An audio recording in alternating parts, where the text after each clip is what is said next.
こんにちは、東京ベジライフのなつきです。今日は私がビーガンになってから丸2年が経ったので、今の健康状況などをシェアしていきたいと思います。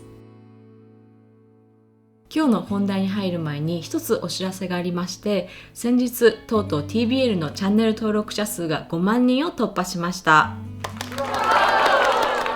ちょうど1年くらい前にビーガンになって1年経ってっていう動画を配信したんですけれども、その時にチャンネル登録者数が1000人になりましたっていうお知らせをさせていただいていたので、それから50倍にチャンネル登録者数が増えているっていうことで、本当に皆様の応援のおかげでここまで来ることができました。どうもありがとうございます。で、私は4年前から年末に毎年健康診断を受けるようにしていて、で4年前っていうのは全くビーガンとかではなかった年で、3年前は年の、上半期だけですね、家ではお肉とかお魚を食べないベジタリアンになって、外では普通にお肉もお魚も食べてましたし、あと家でも乳製品とか、卵はまだ食べていたんですけど、それで2年前は、ビーガンになってで、去年1年間もビーガンっていう形で、4年分のその健康診断の結果があるので、その変化というのをちょっとまず見ていきたいんですけれども、まずちょっと不思議なことに身長がですね、すごく本当にわずかなんですけど 0.3 とか 0.1 とかちょっとずつ毎年伸びているんですね、この4年間で。ちょっとそれは何ですかね、ヨガの影響でもしかして姿勢が良くなって背が伸びているのか、何かこう成長し始めたんですかね、ちょっとわからないんですけど、とにかく身長が少しずつ伸びています。で、体重の方は2年前にビーガンではなかった頃と比べて約3キロぐらい体重が減っていたんですけれども、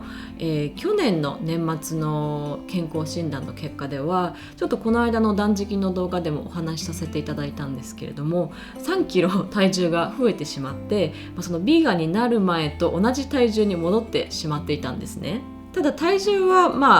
元に戻っていたんですが、腹囲、メタボ検査とかである腹囲は、それでも2年前と比べて少しやっぱり腹囲もね増えていたんですけど、でもそのビーガンではなかった時の同じ体重の時と比べてやっぱり約10センチぐらいは腹囲がまだ小さかったので、完全にこう太ったというか脂肪が溜まったというよりかは、筋肉が増えたっていうのももしかしてあるかもしれませんし、ちょっと理由ははっきりとは分からないんですけど、ただ一つ言えるのは去年の、5月末ぐらいですかねに、台湾に旅行に行ったんですね。その時に、台湾すごく美味しいベジタリアン料理がいっぱいあるので、皆さんにいろいろ食レポしてお伝えしたいと思っていろいろなところに行って、それですごいいろんなものを頼んでたくさん食べていたんですね。で、私は本当にもともとすごく食べられる方で、食べようと思ったらいくらでも食べられてしまう体質なので、一人で行って残すのはすごい嫌なので、たくさん頼んで全部平らげて本当にいっぱい食べて日本に帰ってきたんですけど、それでだいぶ胃が大きくなってしまって、で日本に帰ってきてから胃を小さくするために調整する予定だったんですけど、なかなか予定通りに多分いかなくて、普通に台湾にいた時ほどじゃないんですけど、お腹いっぱいたくさん毎日食べていて、であとは、去年の、秋頃からですね、結構お菓子のレシピの開発をすごくしていて、で本当に毎日のように新しいお菓子を焼いて、で試食してでまた焼いてっていう、そういうのを本当にほとんど毎日のようにやっていたので、もちろんレシピ自体はそのお砂糖を抑えた、糖質を抑えたレシピにはなってたんですけど、とはいえやっぱりお砂糖が入っていたので、砂糖っていうのはやっぱりすごく中毒性が高いんですね。なので自分で気づかないうちにその食べるっていうことが砂糖を取り入れるっていうことが習慣になってしまうと、前は本当に週に1回とか甘いものを食べるっていうぐらいだったのが、本当に2、3日に1回毎日のように糖分をお菓子を食べるっていうことが習慣になってしまったっていうところがあったと思います。ビーガンの人は野菜しか食べていないからみんな痩せているはずだみたいなイメージがあると思うんですけど、ビーガンとはいえヘルシーなものを食べていたとしてもやっぱり食べ過ぎている、自分の体が必要以上に食べているとやっぱり体重も自然と増えてしまうんだなっていうことを、実感した1年間ではありました。ただその体重が増えたっていうところで、ビーガンになる前の自分と同じぐらいの体重で中身はどうかっていうと、ちょっと健康診断で体脂肪率っていうのは測れないんですけど、その腹囲のお話さっきしたように腹囲は全然10センチぐらい小さかったですし、あと血液中の、中性脂肪の値ですね、血液中にどれくらい中性脂肪が入っているかっていう値なんですけど、それもその同じ体重だった、ビーガンではなかった時に比べて値が半分ぐらいになってるんですね。なので、体重は増えたとはいえ中身はやっぱりその脂肪が溜まっていたりとか、あんまりそういうわけではなくて、ほぼほぼ健康だったのかなっていうことは言えると思います。あと健康診断の結果としては、その4年前にビーガンではなかった時から特に引っかかるような項目はなかったんですけど、今年も引き続き、今年というか去年の年末ですね、もう引き続き特に引っかかる項目とかはなかったので、全体的に総合的にはずっと健康でいられているという感じです。で、健康診断の結果とかそういう数値で表されていない変化としては、ちょっとこの間、コラボ動画をさせていただいた千人さんとお話をしていて、でビーガンになってからの変化についてちょっとお話ししていたんですけど、彼が言ってたのは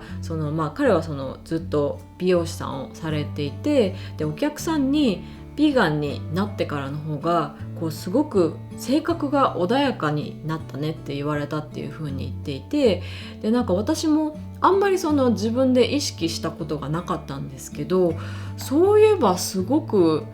自分の性格も穏やかになってきているなっていう気がして、ビーガンになる前っていうのはすごくなんていうんですかね、イライラすることも多かったし、本当にもうせっかちだし、もう早くもうやりたいみたいな感じで待てないみたいな、すごいそういうところがあって、でちょっとした、些細なこととかでもすごい気になっちゃって、神経質まではいかないんですけど、割と完璧主義みたいなところもあって、それがビーガンになってから小さな些細なこととかあまり気にならなくなりましたし、すごく心が穏やかになった気がするんですね。それであともう一つ変わったことは、自分が変わってきたっていうのもあると思うんですけど、一緒にいる人も変わってきた気がします。なので新しくビーガンのコミュニティの中で知り合いが増えたりとか、そういう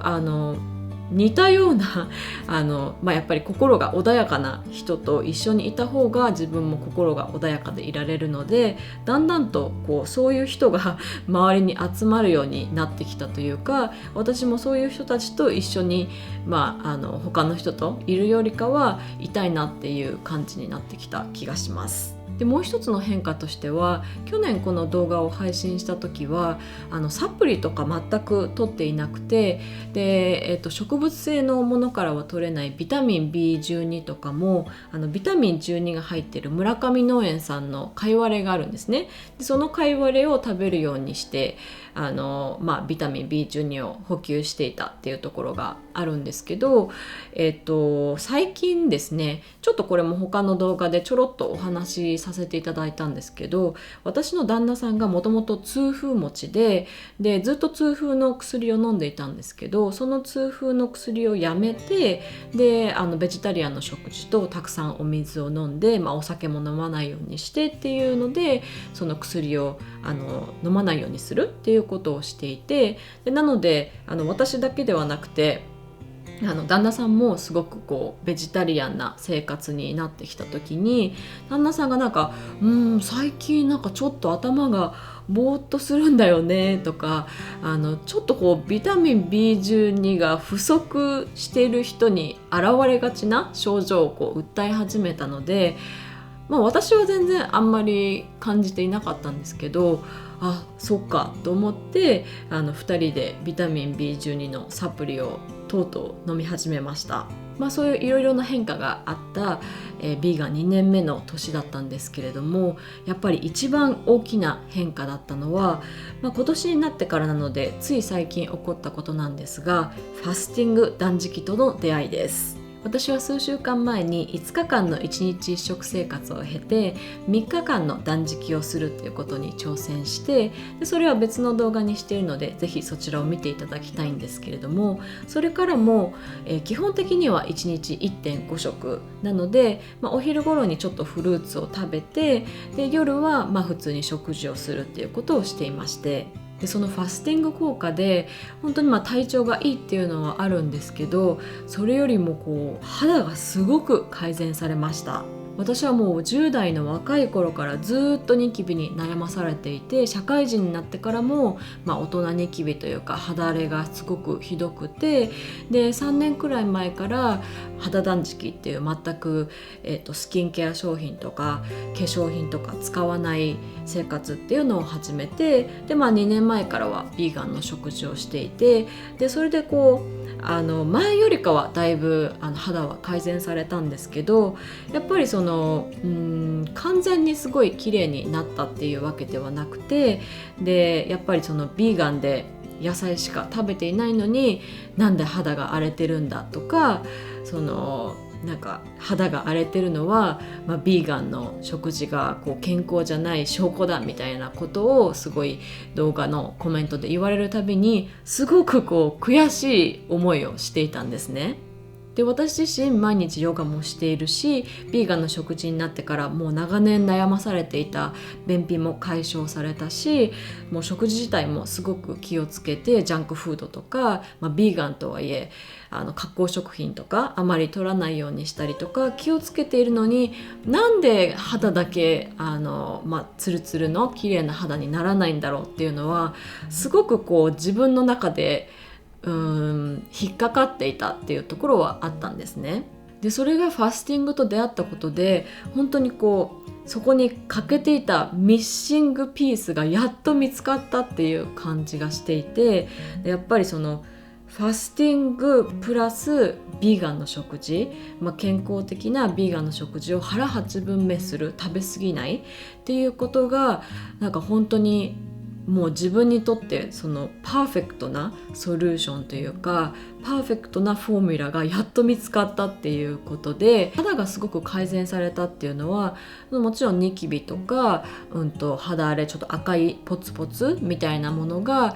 改善された、消えてきたっていうところはあるんですけど、それよりもファスティングをする前は結構肌がこうカサカサというか乾燥する感じがあって、夜寝る前に顔を洗ってから、石鹸とかは使わないのでお湯でぬるま湯で顔を洗うんですけど、その後にワセリンを薄くこう伸ばしてつけてそれで寝たりしてたんですけど、今はすごくこう肌に張りが出てきたというか乾燥っていうものを感じなくなったんですね。なので自然とこうワセリンとかをつける必要もなくなってきて、本当にこう肌がピンってしている感じがしています。なので見た目よりももっとこう感触というか感覚的に肌がすごく綺麗に健康になってきている気がします。でそういう長年ミステリーだった、ミッシングピースだったっていうところが見つかったっていうのも、やっぱりビーガンになって、でもともと私はヨガの哲学からビーガンに入っていて、でそのヨガの哲学の中でアヒムサっていう非暴力っていうものがあって、で不必要な殺生を控えるようにっていう哲学の教えなんですけれども、それに従ってビーガンに最初なったっていうところがあったので、こうビーガンになって、殺生だけではなくて本当に自分にこう必要なものなのか、これは必要か不必要かっていうところをすごくこう考えるようになって、それがこう生活の全般で食事だけではなくて自分が消費するもの、使うものっていうことも考えるようになって、でやっぱりちょっとミニマリストの路線に入っていったりとか、エコな生活になったりとか、そういうすごく変化があったので、その中で、やっぱり肌断食とかもそうですよね。自分に本当に必要じゃないんじゃないかっていう商品とか、そういう化粧品とかそういうものをカットしていたっていうところとか、そういうファスティングとかも、結局最終的なところ植物も命は命なので、植物の命をこういただいて毎日生きているっていうことには変わりはないので、だからそういうところで